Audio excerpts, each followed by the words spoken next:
Manila. Ayan, susundan sila ng Superlens dito sa kabila.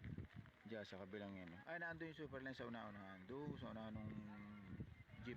Sa may una nung tricycle na dilaw na yun.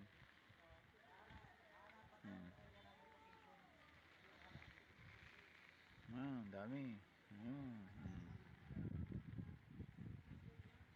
Dito bagay ano, wala na mga bago. Naroon yung kotse sa may dulo ng ano, sa dulo nung ano, nyug, ayun.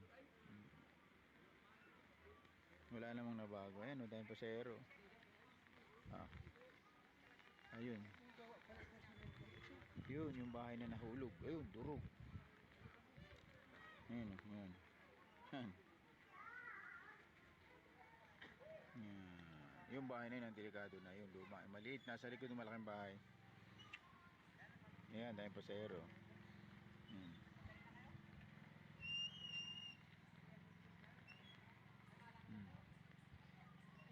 Wala namang nababago na ulit mula nung ano, pagpunta namin, mula nung Sabado pag-alis namin dito.